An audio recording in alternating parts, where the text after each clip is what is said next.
আপুনি কেতিয়াবা নাটক কৰি পাইছেনে বাৰু? নেপথ্যত এজন মানুহ থাকে, তেওঁক কয় যে প্ৰম্পটাৰ।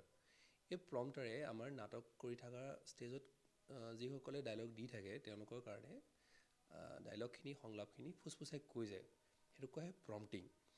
আৰু সেই প্ৰম্পটিঙৰ অনুসৰি ষ্টেজত থকা মানুহখিনিয়ে ডায়লগবোৰ দিবলৈ সক্ষম হয়। যদি কেতিয়াবা প্ৰম্পটত খেলিমেলি হৈ যায় তেতিয়াহ'লে নাটকতো গণ্ডগোল হোৱাৰ চান্স থাকে। 30 দিনত 30টা ভিডিঅ' বনোৱাৰ মোৰ যি এই চেলেঞ্জ, তাৰ আজি দ্বিতীয় দিনা। আজি মই ক'ব খুজিছোঁ প্ৰম্পটৰ বিষয়ে, যিটো আমি AIত ইউজ কৰোঁ।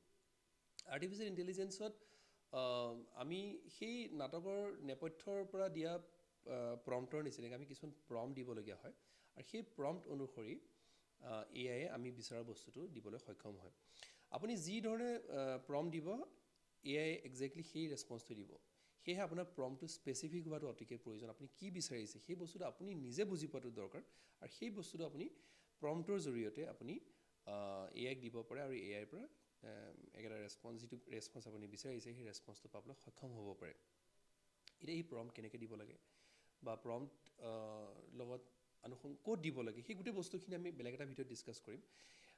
কিন্তু আজি মই আপোনালোকক বুজাব খুজিছোঁ যে প্ৰম্পট বিৰাটেই প্ৰয়োজনীয়, আৰু তাতকৈ ডাঙৰ কথা, সেই প্ৰম্পটটো লিখাৰ আগতে আপুনি মই নিজে বুজি পোৱা উচিত যে আমি কি বিচাৰিছোঁ, আৰু সেই বিচৰা বস্তুখিনি আমি নিজৰ ভাষাত আমি লিখিবলৈ সক্ষম হৈছোঁ নে নাই।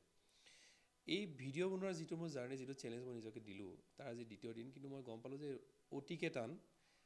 কেনেকৈ কণ্টেণ্ট ক্ৰিয়েটৰসকলে সদায় ভিডিঅ' দিয়ে নাজানো, কিন্তু মই ছেকেণ্ড দিনাখনে মোৰ অৱস্থা বেয়া হৈ গৈছে। আৰু এই ইমানখিনি কষ্ট কৰি ভিডিঅ'টো দিয়াৰ কাৰণে হয়তো আপুনি এটা লাইক কৰিবলৈ বেয়া নাপাব। লাইক কৰিব, ছাবস্ক্ৰাইব কৰিব, আৰু চেনেলটো ফ'ল' কৰি যাব। ধন্যবাদ।